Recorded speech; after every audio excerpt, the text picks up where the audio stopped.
So hello guys, आप लोग का फिर से स्वागत है हमारी इस एसके स्टडी क्लासेस पर। तो हमने पिछली वीडियो में कुछ फिजिक्स पढ़ा और आज की इस वीडियो में हम पढ़ेंगे जो मैथ का इस वीडियो हम पढ़ेंगे मैथ जिसका नाम है बहुपद, अध्याय 2 है। तो हम बहुपद को स्टार्ट करते हैं। तो पहले हम आज इस वीडियो में बहुपद की जो बेसिक है पहले हम बेसिक पढ़ेंगे। हम बहुपद में पढ़ना क्या है, जो बहुपद में जो हमें पहला हेडिंग पढ़ना है उससे हम कहते हैं चर। तो पहले जानेंगे हम चर होता क्या है। तुम्हारा चर जो है चर हेडिंग रहेगा।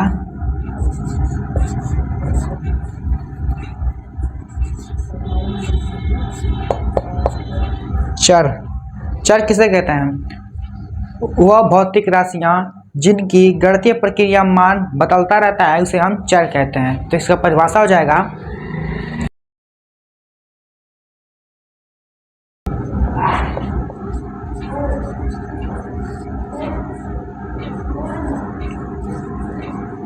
वह भौतिक राशियां जिनका गणितीय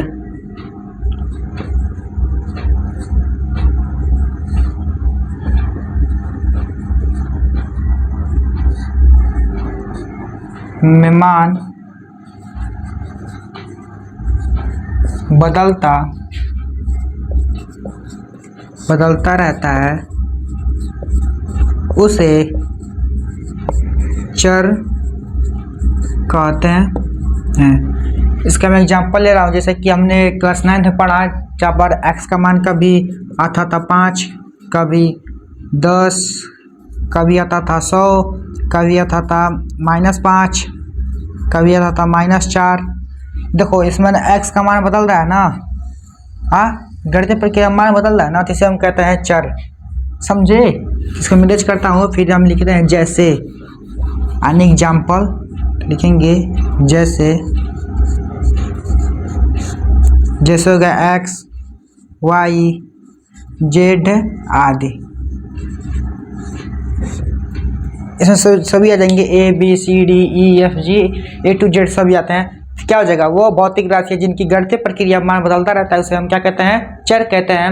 अब हम पढ़ेंगे अचर। अचर किसे कहते हैं? तो हमारा जो दूसरा हेडिंग है उसका नाम है अचर।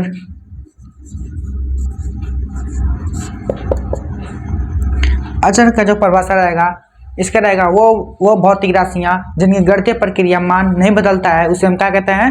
अचर कहते हैं। तो एक बार और सुनो, वो भौतिक राशियां जिनकी गणितीय प्रक्रिया मान नहीं बदलता है उसे हम अचर कहते हैं, और वो भौतिक राशियां जिनकी गणितीय प्रक्रिया मान बदलता रहता है उसे हम चर कहते हैं। तो जो हमारा अचर का परिभाषा हो जाएगा, इसका होगा परिभाषा वो और भौतिक राशियां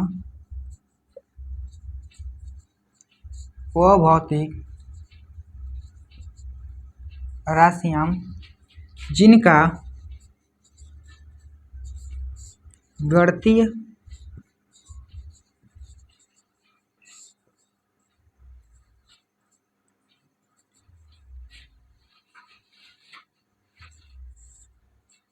गणितीय प्रक्रिया में मान नहीं बदलता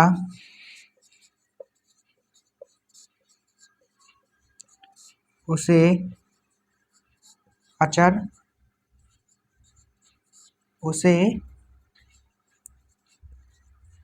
कहते हैं। इसका एग्जाम्पल हो जाएगा जैसे कि हम 10 लिखा है तो 10 को हम 11 नहीं लिख सकते हैं? लिख सकते हैं नहीं ना। अगर कहीं लिखा है 1000 तो 1000 को हम 500 लिख सकते हैं? नहीं लिख सकते हैं ना। इसी हो जाएगा 700 आदि। देखो इसमें इसका मान नहीं बदल रहा है ना, लेकिन जो हमारा चर पद था चर में मान बदलता है लेकिन अचर में मान नहीं बदलता है। ये मैं तुम्हें क्यों पढ़ा रहा हूँ? क्योंकि इसमें जो बहुपद का हम जो स्टार्ट करेंगे चैप्टर उसमें इन सब का बहुत ज़रूरत है। अगर तुम लोग के मालूम नहीं रहेगा बेसिक तो कैसे करोगे? मैं मान लिया हम लोग का चर और अचर तो तुम्हें पता ही नहीं रहेगा चर को क्या होता है और अचर क्या होता है। तो इसलिए मैं पहले पढ़ा हूँ चर और फिर अचर। अब हम पढ़ेंगे विजीय व्यंजक। क्या पढ़ेंगे? विजीय व्यंजक। और विजीय व्यंजक जो 9 में पढ़ा होगा, और ये सब नोई की बातें हैं। चर भी नौ में पढ़े होंगे, अचर भी नौ में पढ़ेंगे, और जो विजी व्यंजक में पढ़ा रहा हूँ वो भी तुम लोग नौ में पढ़े होंगे। तो इसका जो नेक्स्ट वीडियो उसका नेक्स्ट हेडिंग है उसका जगह विजीय व्यंजक, विजीय व्यंजक।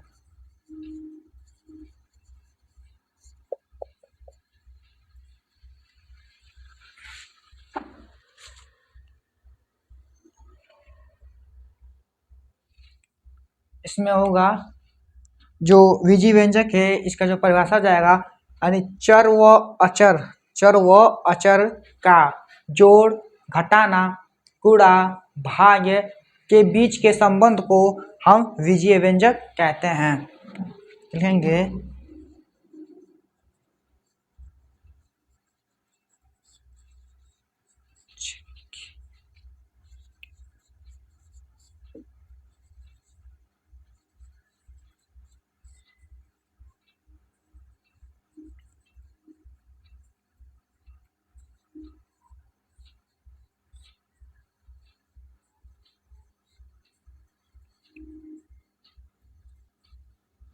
गुणा भाग के बीच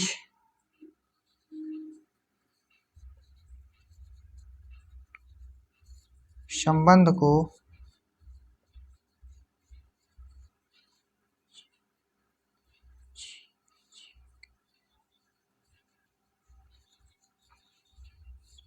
विजीय व्यंजक कहते हैं। अब देखो अचर क्या है, जैसे चर क्या है, चर हमारा मान लो x है, जैसे में चर x है ना, और जो हमारा अचर है, अचर क्या है 10, मान लो 10 ले लिए, गुणे में मान लो ले लिए, जब प्लस पहले जोड़ो उसे।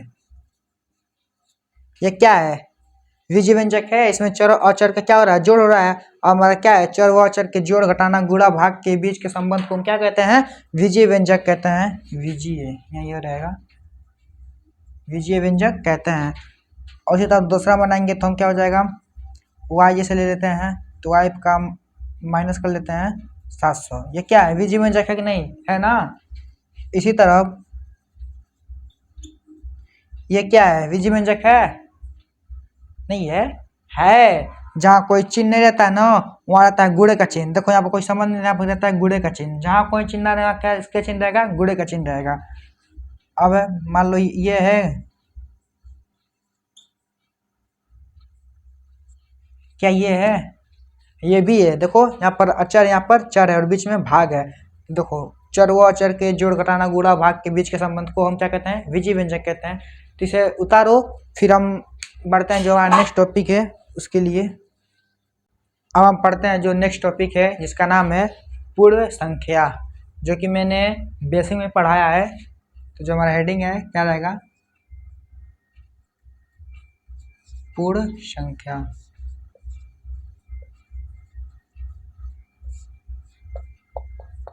पूर्ण संख्या प्राकृतिक संख्या में शून्य को शामिल करने पर जो संख्या बनती है उसे क्या कहते हैं, पूर्ण संख्या कहते हैं। यानी प्राकृतिक संख्या में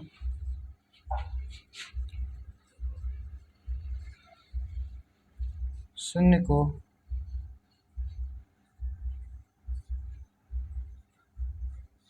शामिल करने पर वे संख्या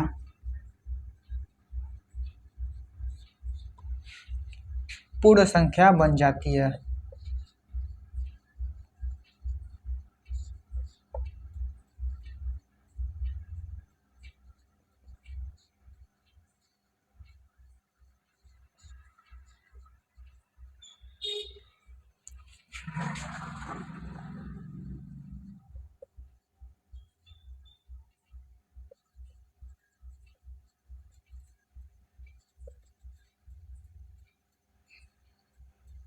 पूर्ण संख्या प्राकृतिक संख्या में शून्य को शामिल करने पर जो प्राकृतिक संख्या में शून्य को शामिल करने पर वे संख्या क्या बन जाती है, एक पूर्ण संख्या बन जाती है, जो कि मैंने बेसिक में ही पढ़ाया है और तुम लोग को पता भी होगा। और मैं क्यों पढ़ा रहा हूँ, क्योंकि इसकी भी ज़रूरत है वहाँ पर। ठीक, अब ये हो गया पूर्ण संख्या। अब हम पढ़ेंगे बहुपद की परिभाषा। जो बहुपद की परिभाषा है उसे पढ़ेंगे। बहुपद की परिभाषा, तो आज जो बहुपद की परिभाषा है इसमें क्या है, ऐसे बीजीय व्यंजक जिनमें चर की घात, ऐसे बीजीय व्यंजक जिनमें चर की घात एक पूर्ण संख्या हो उसे ही हम बहुपद कहते हैं। अब आ गया ना पूर्ण संख्या। अगर मैंने पूर्ण संख्या नहीं बताया होता तो लोग पूछते पूर्ण संख्या क्या होती है, और मैंने बीजीय व्यंजक का नाम लिया। अगर मैं पूछते तुम लोग बीजीय व्यंजक क्या है, तो बीजीय व्यंजक बताता इसमें होता था चर और अचर की, चर और अचर की जोड़ घटाना गुणा भाग। तो जब मैं बोलता चर और अचर तो तुम लोग पूछते चर और अचर क्या है, इसलिए मैंने वहाँ शुरू से ही पढ़ाया है कि चर किसे कहते हैं, अचर किसे कहते हैं, पूर्ण संख्या किसे कहते हैं, विजय व्यंजक किसे कहते हैं। अब हम पढ़ेंगे बहुपद की परिभाषा। तो जो हमारी बहुपद की परिभाषा है इसमें हो जाएगा ऐसे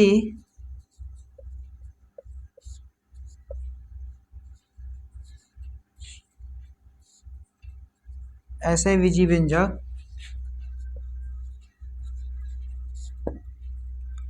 जिनका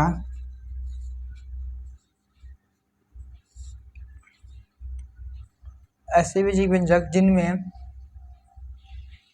जरूरत हो रहा है हमारा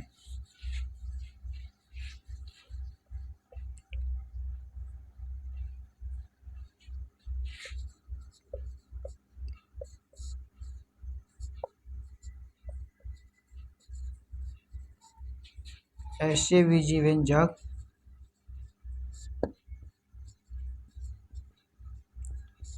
जिनमें चर की घात एक पूर्ण संख्या हो उसे बहुपद कहते हैं। एग्जाम्पल में जैसे कि हो गया x 10x और एक, क्या ये बहुपद है? बिल्कुल है, क्योंकि यहाँ पर क्या है, ये अचर है और ये चर है। चर की जो घात है वह एक है और एक एक पूर्ण संख्या है, इसलिए ये क्या है, बहुपद है। दूसरा हो जाएगा, क्या ये है? ये भी है, ये भी है, ये भी है। ऐसे तुम लोग को बहुत ही देखने को मिल जाएगा। ठीक, तो बहुपद भी उतारो, फिर हम नेक्स्ट बढ़ते हैं जो हमारा नेक्स्ट टॉपिक है। चलो अब हम पढ़ते हैं जो नेक्स्ट टॉपिक था, घातों के आधार पर बहुपद के प्रकार। ठीक, अब इसके पहले हमने बहुपद का परिभाषा पढ़ा। अब हम पढ़ेंगे घातों के आधार पर बहुपद का प्रकार। तो घातों के आधार पर बहुपद के 3 प्रकार होते हैं। पहला होता है क्या होता है, एक पद नहीं, घातों ना, घातों का आधार पहला होता है रैखिक बहुपद, दूसरा द्विघात बहुपद, तीसरा त्रिघात बहुपद। रैखिक बहुपद, द्विघात बहुपद और त्रिघात बहुपद। तो जो हमारा पहला जो लिखेंगे, जो घातों के आधार पर बहुपद के प्रकार है, पहले तीनों का नाम लिखेंगे। तो पहले लिखेंगे घातों के आधार पर, किसके आधार पर? घातों के आधार पर। घात जानते हो ना, ए पर पावर एम और एम पावर एन मैंने बताया था ना। घातों के आधार पर बहुपद के 3 प्रकार होते हैं।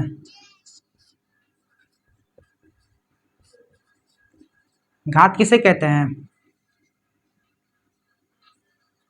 ये क्या है? यह है आधार, यह है आधार। इसके ऊपर हमने 1 लगा दिया, चाहे 2 लगा, चाहे 3, कितना भी लगा दो, इसे जो ऊपर रहता है ना, इसे बोलते हैं हम घात।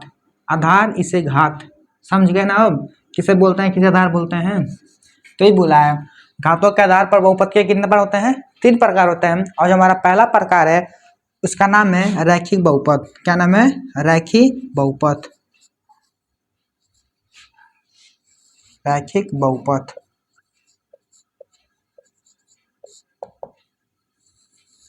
इसका डेफिनेशन हो जाएगा, जो परिभाषा होगा रैखिक बहुपद का, उसे बोलेंगे, जो रैखिक बहुपद का जो परिभाषा है उसमें रहेगा ऐसा बहुपद जिनमें घातों की संख्या क्या हो, ऐसा बहुपद जिनमें घातों की संख्या एक हो उसे हम रैखिक बहुपद कहते हैं। तो लिखेंगे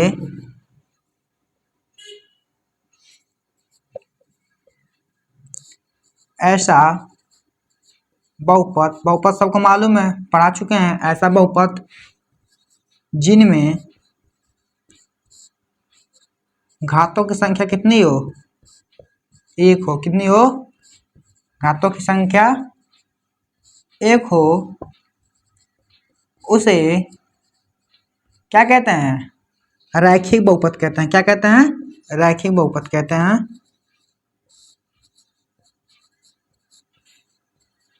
रैखिक बहुपद कहते हैं। इसके कुछ एग्जाम्पल देख लो, जैसे कि 100x⁻1। अब तुम लोग बताओ मैंने एक क्यों लिखा, या तो हमने दो भी लिख सकते थे, तीन भी लिख सकते थे, चार भी लिख सकते थे, लेकिन मैंने यहाँ पर एक क्यों लिखा। जानते हो क्यों लिखा, क्योंकि हमारा जो परिभाषा बोल रहा है ऐसा बहुपद जिनमें घातों की संख्या एक हो उसे हम रैखिक बहुपद कहते हैं। किसने बोला है, घातों की संख्या एक हो, घातों की संख्या, सॉरी यहाँ पर मैंने एक भूल गया हूँ, एक नहीं लिखा हूँ, घातों की संख्या एक हो उसे रैखिक बहुपद कहते हैं। तो घातों की संख्या इस पर क्या है, एक है। ऐसे हम उदाहरण बनाएंगे 10x + 5x⁻1। ये क्या है, बहुपद है, बोलो बहुपद है ना, बहुपद है। इस पर घातों की संख्या कितनी है, एक है, तो क्या हो जाएगा, रैखिक बहुपद। इसी तरह पढ़ लो, ये क्या है, बहुपद है। कौन सा बहुपद, रैखिक बहुपद है। अब समझे रैखिक बहुपद क्या है, ऐसा बहुपद जिनमें घातों की संख्या क्या हो, एक हो, उसे हम रैखिक बहुपद कहते हैं। अब हम पढ़ते हैं इसका दूसरा प्रकार, जो कि है द्विघात बहुपद। क्या है, द्विघात बहुपद। तो हेडिंग आना पड़ेगा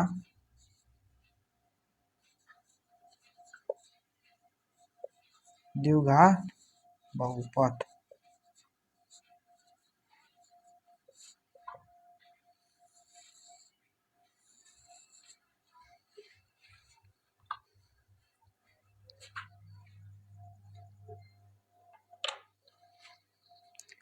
अब द्विघात बहुपद में उसे पता चल रहा है, द्वि का मतलब दो, दो, तो इसमें क्या जाएगा, ऐसा बहुपद जिनमें घातों की संख्या दो हो। दो कैसे पता चला, क्योंकि अभी तक क्या नाम है इसका, दुई, दुई, दुई मतलब दुई, ठीक, द्वि मतलब द्विघात बहुपद। यानी ऐसा बहुपद जिनमें घातों की संख्या दो हो उसे हम द्विघाती बहुपद कहते हैं, और ऐसा बहुपद जिनमें घातों की संख्या एक हो उसे हम रैखिक बहुपद कहते हैं। हम द्विघात का परिभाषा देखेंगे, ऐसा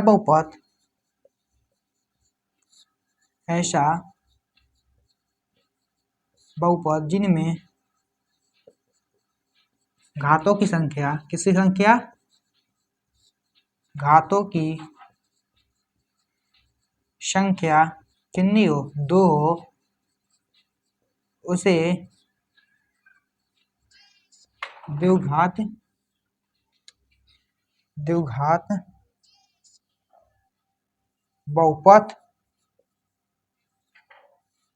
बहुपद कहते हैं। द्विघात बहुपद कहते हैं। इसका एग्जाम्पल हो जाएगा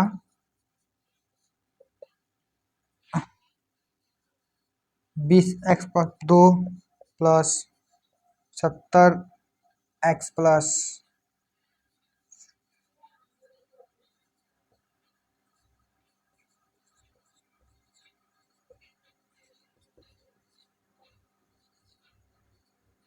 देखो इस पर अधिकतम घात कितनी है, बस दो है, तो क्या हो जाएगा, द्विघात बहुपद। क्या हो जाएगा, द्विघात बहुपद। अब पढ़ते हैं तीसरा, जो कि है त्रिघात बहुपद। क्या है, त्रिघात बहुपद।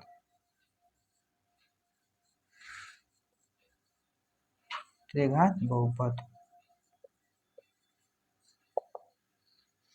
त्रिघात बहुपद में क्या हो जाएगा, त्रि का मतलब तीन, त्रि का मतलब तीन, घात का मतलब घात, समझते होगे। तो इसमें क्या हो जाएगा, ऐसा बहुपद जिनमें घातों की संख्या क्या हो, तीन हो, उसे हम त्रिघाती बहुपद कहते हैं। इसका क्या जगह परिभाषा हो जाएगा, तो लिखते हैं ऐसा बहुपद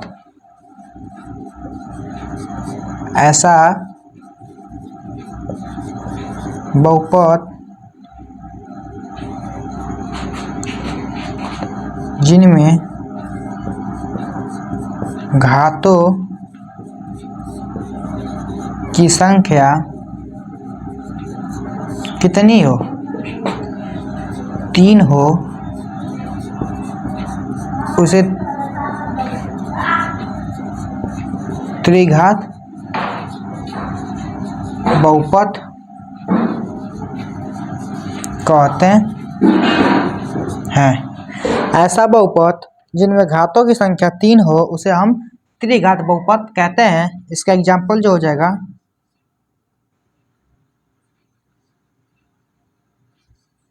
70x⁻³ 15x + 17x + 20x।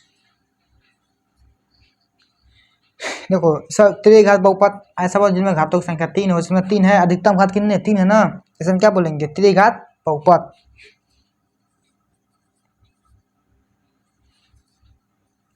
इसे भी क्या बोलेंगे हम त्रिघात बहुपद। समझ गए ना। घातों के प्रकार के घातों के आधार पर बहुपद कितने प्रकार होते हैं, रैखिक बहुपद, द्विघात बहुपद, त्रिघात बहुपद, और मैंने तीनों का परिभाषा भी लिखा दिया है, इसे नोट करो। फिर हम अगला पढ़ते हैं जो कि है पदों के आधार पर बहुपद के प्रकार। चलो अब हम पढ़ते हैं पदों के आधार पर बहुपद के प्रकार। अब इसके पहले पढ़ा हमने घातों के आधार पर बहुपद के प्रकार, अब इसे पढ़ेंगे पदों के आधार पर बहुपद के प्रकार। तो जिस तरह घातों के आधार पर बहुपद के 3 प्रकार हैं, उसी तरह पदों के आधार पर बहुपद के 3 प्रकार हैं, एक पदी बहुपद, द्विपदी बहुपद, त्रिपदी बहुपद। ठीक, इसे लिखते हैं पदों के आधार पर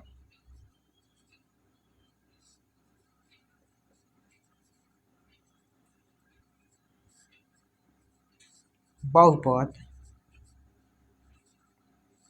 के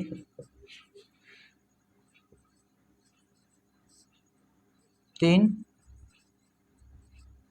प्रकार हैं।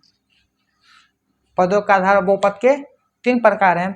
अब हम तीनों जो प्रकार है, अब तीनों प्रकारों का हम लिखेंगे। जो हमारा पहला है एक पदी बहुपद, तो हमारा हेडिंग रहेगा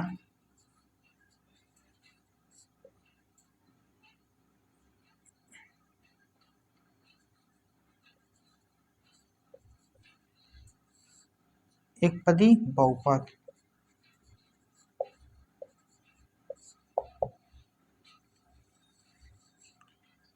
क्या है, एक पदी बहुपद। जो हमारा पहला है वो है एक पदी बहुपद। एक पदी बहुपद का मतलब पद है। ठीक, इसमें हमें क्या किसकी संख्या देखना है, पदों की संख्या देखना है, न कि घातों की संख्या। इसमें हमें किसकी संख्या देखना है, पदों की संख्या देखना है। घातों की संख्या सब में कोई लेना देना नहीं है। घात 3 रहे, 4 रहे, 1 रहे, 2 रहे, उसमें कोई मतलब नहीं है। लेकिन पद कितना रहेगा, एक ही रहेगा, क्योंकि अपन डिफिनेशन में इसका जो क्या है हेडिंग है वो लिखा ही है एक पदी है। एक पदी मतलब एक ना, आप पद मतलब जैसे कि पद जानते हो ना, पद, आप पद जानते हो, जैसे कि ये 10x क्या है, पद है, एक पद है ना। इसमें से हम 10, इसमें से 10x और डेढ़ देते, क्या जाएगा, दो पद बन गया, एक पद दो पद, एक पद दो पद, दो पद हो गया ना। अब वैसे नहीं किया जाता है एक पद, दो पद, 3 पद, 4 पद, ये पद नहीं कहलाएगा, ये गुणे के रूप में। गुणे के रूप में कोई भी संख्या रहेगा वो एक ही संख्या रहेगा। जैसे कि 2 और गुणे में कहता है तो 2 एकम 2 ही होता है ना। इसी तरह आपके जो गुणे के रूप में इसे हम एक ही पद बोलेंगे, 10x को एक ही पद बोलेंगे। अगर ये प्लस है तब इसको हम एक पद बोलते हैं। अगर यही गुणा रहता ना तो इसको हम पद नहीं बोलते हैं, इसको हम एक ही पद बोलते हैं। सिर्फ दोनों के एक ही पद बोलते हैं, 2 पद नहीं बोलते हैं कभी। अब कितना पद हो गया है, 2 पद हो गया है, अब एक पद हो गया है। देखो समझे आप पद किसे कहते हैं। इसका डिफरेंस क्या हो जाएगा, ऐसा बहुपद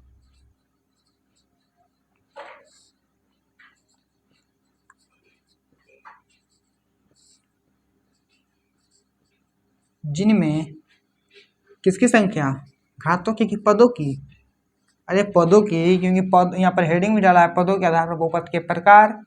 क्या हो जाएगा, ऐसा बहुपद जिनमें पदों की संख्या कितनी हो, एक हो, उसे एक पदी बहुपद कहते हैं।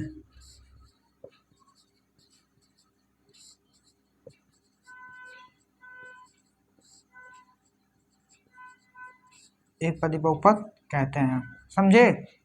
ऐसा बहुपद जिन्हें पदों की संख्या कितनी हो, एक हो, उसे हम एक पदी बहुपद कहते हैं। इसे एग्जाम्पल हो जाएगा, यानी उदाहरण 10x पर पावर कितना रहेगा, 3 लगाओ, 4 लगाओ, 1 लगाओ, नहीं लगाओ, कोई भी फर्क नहीं पड़ रहा, क्योंकि हमें पसिव पद देखना है, न कि घात देखना है। ठीक,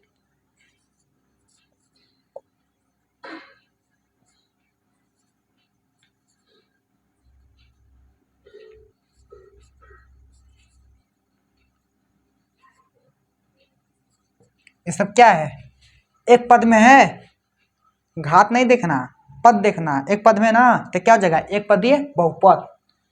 ठीक, अब इसका हम दूसरा देखते हैं। दूसरा क्या है, द्विपदी बहुपद। हेडिंग आ जाएगा,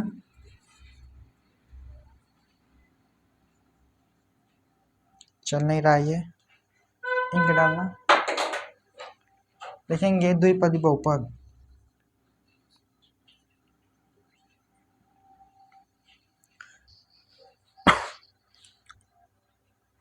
क्या लिखेंगे, द्विपदी बहुपद।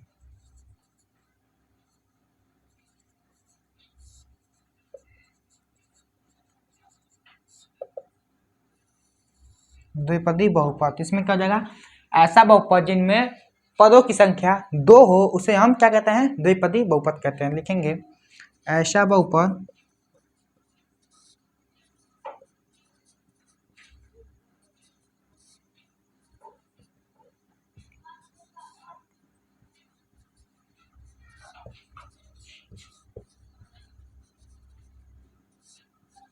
पदों की संख्या कितनी हो, 2, उसे द्विपदी बहुपद कहते हैं। द्विपदी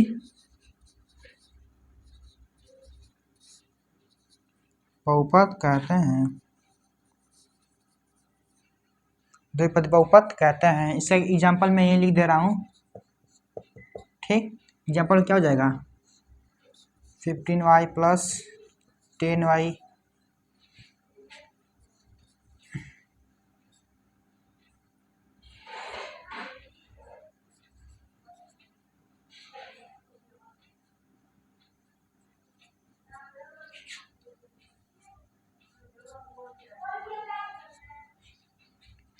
देखो इसमें दो पद है, दो पद है ना, 15y प्लस 10y, दो पद है, दो पद इसमें भी है, दो पद इसमें भी है। ये क्या हो जाएगा, द्विपदी बहुपद। ये एक पदी बहुपद, और तीसरा हमारा क्या है, त्रिपदी बहुपद। तो इसे भी लिखते हैं, क्या रह जाएगा हेडिंग, त्रिपदी बहुपद।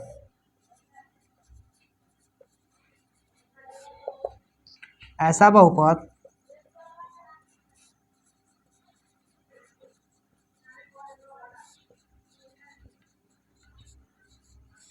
जिनमें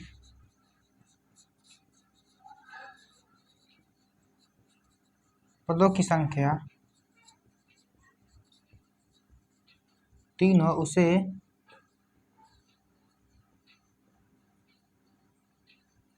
त्रिपदी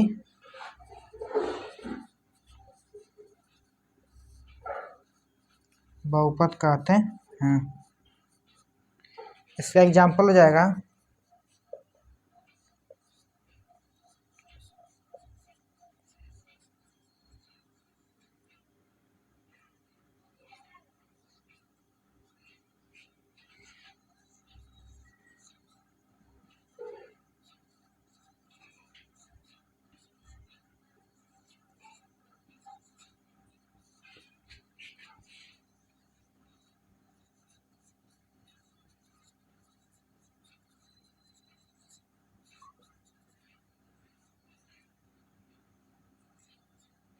देखो इसमें क्या है, 3 पद है, एक पद, दो पद, 3 पद। इसमें क्या है, घात भी है, लेकिन घातों पे ध्यान हमें नहीं देना, घात कितना भी है, लेकिन जो पद है वो 3 रहना चाहिए। कितना रहना चाहिए, 3 रहना चाहिए। देखो इसमें 3 है, इसमें भी 3 है, तो क्या हो जाएगा, त्रिपदी बहुपद। इसमें हमने पढ़ लिया पदों के आधार पर बहुपद, इसके पहले पढ़ा घातों के आधार पर, अब पढ़ रहे हैं पदों के आधार पर। पदों के आधार पर 3 है, तीनों कंप्लीट हो गया, इसे नोट करो। फिर अगला हम टॉपिक पढ़ते हैं शून्यक ज्ञात कीजिए। चलो अब हम पढ़ते हैं बहुपद के शून्यक का अर्थ होता क्या है। बहुपद के शून्यक, शून्यक हमें निकालना क्लास 9 में सिखा ही होगा, कैसे शून्यक निकाल देते हैं। कोई भी हमें दे देता बहुपद तो उसको हम px के मान रूप में लिखकर उसका मान रखकर निकाल दे देते हैं। इस तरह इसमें क्या करना है, इसमें बहुपद के शून्यक का ही मान निकालना है तो करते हैं। तो पहले इसका जो फॉर्मूला रहता है, जैसे कि px है, px क्या है, एक बहुपद है, मान लो px एक क्या है,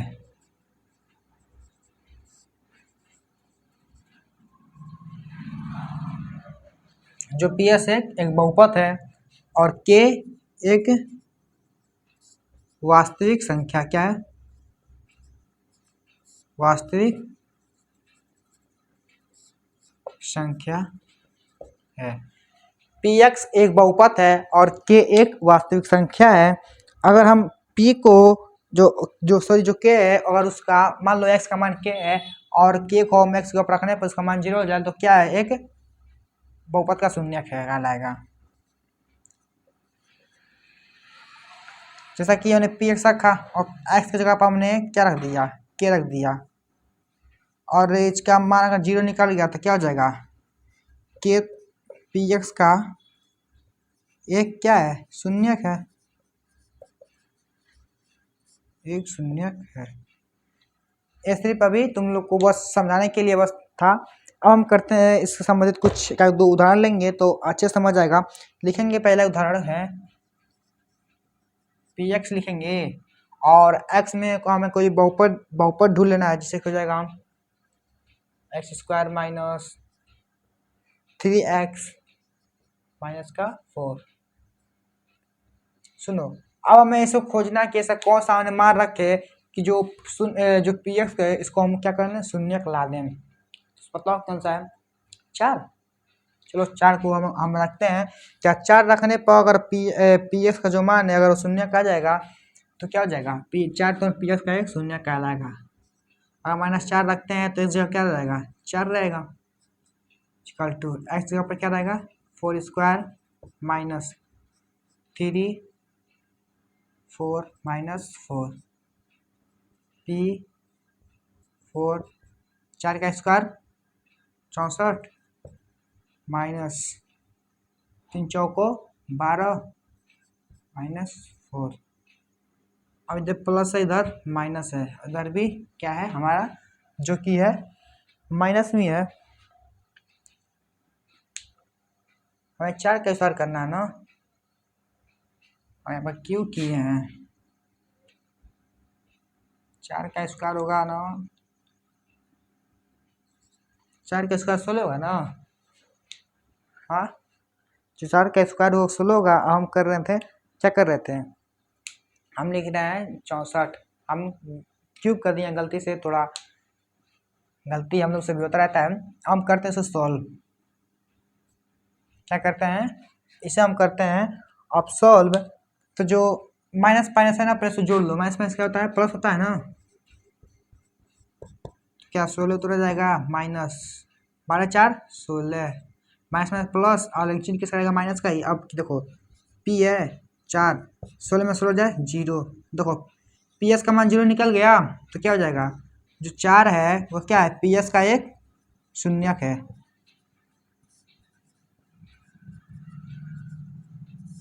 ps का एक शून्यक है, समझ गया ना। अब मैं कुछ नोट पॉइंट लिखवा रहा हूं, उसे तुम लोग ध्यान देना।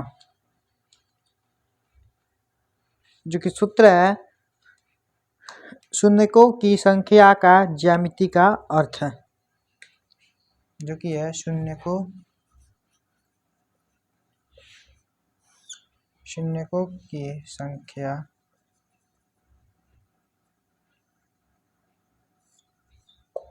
शून्यकों के संख्या का ज्यामिति का अर्थ। ज्यामिति सब लोग समझते ही होंगे, 9th में था चैप्टर एक ज्यामिति, चैप्टर नंबर 5वां। यह क्या है, नोट पॉइंट है, इसे तुम लोग नोट पॉइंट में रखना। और इसका जो मैं फार्मूला जो पढ़ना है वो क्या रहेगा, बहुपद पी एक्स में शून्यकों की संख्या एक्स एच पर प्रतिच्छेद बिंदु की संख्या होती है, जो कि ये बहुपद पी एक्स है। बहुपद पी एक्स शून्यकों की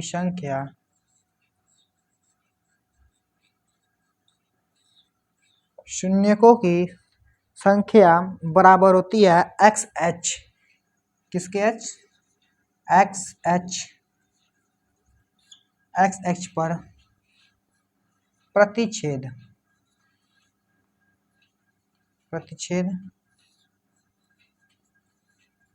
बिंदु होती है। ये क्या एक सूत्र है, ऐसे सूत्र बन जाएगा पी एक्स है पी वाई, बहुपद पी वाई का मतलब जो हमारा बहुपद को हम पी से नोट करते हैं, और वाई का मतलब जो हमारा गुणनखंड जो बहुपद है वो किसके चर में है, वाई के रूप में है। और पी एक्स का मतलब जो पी तो हम बहुपद के रूप में लगाते हैं, लेकिन जो एक्स है वो एक्स चर में हमारा बहुपद है। ठीक, समझ गया ना। जो कि हमारा 9th में जो टी था, कुछ टी से दर्ज गया था, तो सब लिखते थे पी कोष्टक में टी, लेकिन यहाँ पर लिखे हैं पी एक्स। यहाँ पर अगर पूछ देगा कि पी वाई शून्यकों की संख्या ज्ञात कीजिए, तो क्या लिखोगे, पी वाई शून्यकों की संख्या बराबर वाई एच प्रतिच्छेद बिंदु की संख्या। लेकिन ये वो पूछता नहीं है, बस यही पूछता है बहुपद पी एक्स शून्यकों की संख्या। अगर बहुपद पी एक्स शून्यकों की संख्या पूछ देगा तो क्या करोगे, एक्स एच पर प्रतिच्छेद बिंदु की संख्या होती है। इस पर आधारित कुछ प्रश्न है हमारा जो 2.1 है, उसको करते हैं। ये हमारा यही पर हमारे ये जो बेसिक था 2 चैप्टर का समाप्त होता है। तब तक के लिए धन्यवाद। जय श्री राम, राधे राधे।